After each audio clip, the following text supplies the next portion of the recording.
Associations, அதாவது சமூக ஆர்வலர்கள், அவர்கள் இந்தியா முழுவதும் இருப்பவர்கள், டெல்லி மற்றும் பல்வேறு பகுதிகளிலே இருப்பவர்கள் எல்லாம் இணைந்து நடத்திய விழாவை வாய்ப்பு கொடுத்திருக்கிறார்கள். இன்றும் நாளையும் இந்த நிகழ்ச்சி நடைபெறுகிறது. இந்த இன்றும் நாளையும் நடைபெறுகிற இந்த நிகழ்ச்சியில் யானைகளை எப்படி வனத்திலே பாதுகாப்பது, அவைகளுக்கு எப்பொழுது ஆபத்து வராமல் தடுப்பது என்பதை பற்றி அவர்கள் விவாதிக்க இருக்கிறார்கள். அந்த அடிப்படையில் தான் இன்று இந்த துவக்க விழா நடைபெற்றிருக்கிறது. பலரும் வனத்துறை அதிகாரிகள் பலரும் வந்திருக்கிறார்கள். வனத்துறை செயலர் அவர்களும், அதுபோல டெல்லியிலே இருந்து வந்திருக்கிற லூயி ஜோசப் போன்றவர்களும் இந்த நிகழ்ச்சியிலே கலந்து கொண்டு அவருடைய கருத்துக்களை எல்லாம் சொல்லி இருக்கிறார்கள். தொடர்ந்து நாளையும் இது நடைபெறவிருக்கிறது. ஆகவே யானை மட்டுமல்ல, தமிழகத்தில் இருக்கிற அனைத்து வனவிலங்குகளும் பாதுகாக்கப்பட வேண்டும் என்பதுதான், இயற்கையையும் பாதுகாக்க வேண்டும், வனவிலங்குகளையும் பாதுகாக்க வேண்டும் என்பதுதான் நம்முடைய தமிழக முதலமைச்சர் தளபதி அவர்களுடைய பல்வேறு நடவடிக்கைகள் எடுத்துக் கொண்டிருக்கிறார்கள். அவைகளிலிருந்து இந்த காட்டுப் பகுதிகளிலே இருந்து அவைகள் வெளிவராமலும் மக்கள் உள்ளே செல்லாமலும் இருப்பதற்காக மின் வேலிகளை எல்லாம் கூட அமைத்து அவைகளெல்லாம் சிறப்பாக செயல்படுவதற்கு ஏற்பாடுகளை தமிழக முதலமைச்சர் அவர்கள் இந்த 2022 பல்வேறு திட்டங்களை உருவாக்கி செய்திருக்கிறார்கள். யானைகள் காப்பகம் என்ற 5 காப்பகங்களையும் இங்கே உருவாக்கி இருக்கிறார்கள். ஆகவே அனைத்து வனவிலங்குகளையும் பாதுகாக்க வேண்டியது நம்முடைய கடமை, பொறுப்பு. அதே நேரத்திலே அவைகளினால் விவசாயிகளுக்கோ மற்றவர்களுக்கோ அந்த கிராமப்பகுதி மக்களுக்கோ எந்த ஆபத்தும் வராமல் பார்க்க வேண்டும் என்பதுதான் நம்முடைய பணி. அது மாதிரி தான் இப்போ சமீபத்தில் கூட ஜெர்மனியில் இருந்து வந்த ஒருவர் வால்பாறை பகுதியில் அவர் தாக்கப்பட்டு அவர் இறந்திருக்கிறார். அவரை வனவிலங்கு அதிகாரிகள் போவானான்னு சொல்லியிருக்கிறாங்க. இருந்தாலும் அவர் அதை மீறி சென்றதனுடைய விளைவாக அந்த விபத்து நடைபெற்றிருக்கிறது.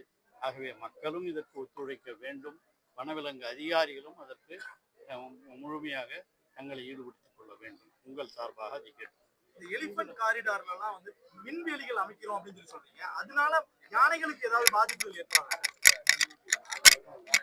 அங்கு யானைகளுக்காக வைக்கிறது வேலிகள், பல்வேறு இடங்களில் மின்வேலிகளும் அமைச்சிருக்கிறோம். அது அந்த மக்கள் போகாம அவங்க வராமல் இருக்கிறதுக்காக அது வெவ்வேறு இடங்கள். யானைகள் வெளியே வராமல் இருக்கிறதுக்கு வேலிகள்.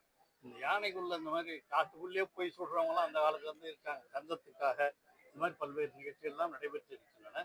அவைகளையெல்லாம் தடுப்பதற்காகத்தான் வனத்துறையின் சார்பாக அந்த தந்தங்கள் எல்லாம் கூட கைப்பற்றப்பட்டு இந்த செய்திகள்லாம் வந்து கொண்டிருக்கிறேன் நீங்கள் பார்த்திருப்பீர்கள். ரொம்ப நாளமா அது, ஏன்னா அது ரொம்ப காஸ்ட்லி தந்தங்கள். அதற்காகவே யானையை சுடுகிறவர்கள் பல பேர் இருக்கிறார்.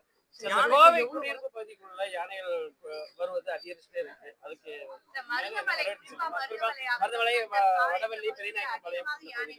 அங்கதாங்க, அதுதான் ஒரு குழுவை போட்டு அவர்களுக்கெல்லாம் வெளியே வராமல் தடுப்பதற்கான பயிற்சி கொடுக்க வேண்டும் என்று நம்முடைய செயலர் அவர்களும் மற்றவர்களும் நினைத்து அந்த பகுதியிலே பணியாற்றுகின்ற ஃபாரஸ்ட் ஆபீசர்ஸ் அவர்களை எல்லாம் வரவழைத்து இங்கே இருக்கிற வனத்துறை மாநில அதிகாரிகள் அவர்கள் எல்லாம் கூட ஒன்று சேர்ந்து இந்த பணியை செய்து கொண்டிருக்கிறார்கள்.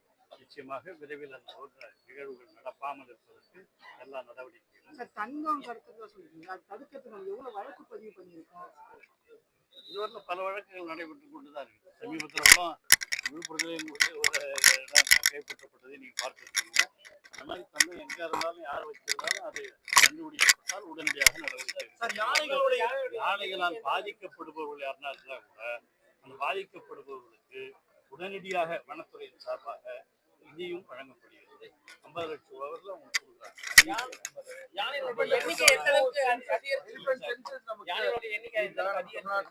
தமிழ்நாட்டில் யானையினுடைய அதிகம் 3000 யானைகள் இருக்கு. அவைகளை பாதுகாப்பதற்கான நடவடிக்கை. யானைகளோட வலசை பகுதிகளில் குடியிருப்புகள் ஆக்கிரமிப்புகள்லாம் அதிகமா இருக்குது. அது தடுக்கிறதுக்கு, அது எடுக்கிறதுக்கு என்ன முயற்சி எடுக்குது? குறிப்பா ஈசா மாதிரி இடங்கள்லாம் வந்து யானைகளோட வலசை பகுதின்னு சொல்றாங்க. ஈசா இது இருக்கிறதோ காரணியா இருக்கு. அது இன்னைக்கு நேற்று நடந்தது இல்லை. பல காலங்களாகவே வனத்துறையை பல்வேறு ஆக்கிரமித்து இருக்கிறார்கள். அவர்களை எல்லாம் ஓரளவுக்கு பாதுகாப்பான இடங்களுக்கு அவருக்கு அரசு தரப்பிலேயே இடங்கள் எல்லாம் கொடுக்கப்பட்டு அவர்களை வெளியேற்றிவிட்டு வனத்தை பாதுகாப்பதற்கான நடவடிக்கைகளையும் தமிழக முதலமைச்சர் அவர்கள் எடுக்க வேண்டும் என்று சொல்லியிருக்கிறார். அந்த நடவடிக்கைகளும் எல்லாம் அதே தான், ஒரே மாதிரி தான். அதெல்லாம் வேலி போடுறது தான், மின்வேலி இதெல்லாம் சொல்றது. வனத்துறை அதிகாரிகள் அங்கங்கே குழுவாக சென்று அவர்கள் அதை செய்வதற்கும் அவர்களுக்கு பயிற்சியும் கொடுக்கப்பட்டு வருகிறது. சார் யானைகளை பெருக்க அரசாங்கம் என்ன பெருக்க என்ன பண்ணுறது? இருக்கிறத காப்பாற்றுறது தான் முதல் வேலை. அதை செஞ்சுக்கிட்டு இருக்கிறோம். அதுவும் உங்களுக்கு தெரியாதில்ல, யானைகளில் அந்த தாய் யானை இருக்கு பாருங்க, அது முன்னால தான் அந்த யானை குட்டிகள்லாம் சுற்றி வரும். தாய் யானைகள் தான் மெயினாக, அவைகளோட தான் எல்லாம் இருக்கும். அதனால அதெல்லாம் பாதுகாப்பதற்கான எல்லா ஏற்பாடுகளும் செய்யும். Thank you, sir. Sir, so if an officer is being treated like this, then what action will the government take? He has been completely jailed. He has not been allowed to come out of his office. So 400 people have went and sat in front of his office with impractical demands. So you already have told all those things. ADMK MLA, you told. Yeah. They are doing politics in all those things. Even in elephant savings, they are doing some elephant politics. Because there is a But we will, huge resort lobby. The resort people are backing all these things. There is already a court order and there is no restriction on the district administration Nilgiris to demolish those illegal resorts. So how do you respond? But we from the government side also we are not proceeded with those actions. So how do we deal with the situation? this is a case in the court. Okay. So according to the judgment of the court, we will take necessary action. Thank you. Thank you, sir.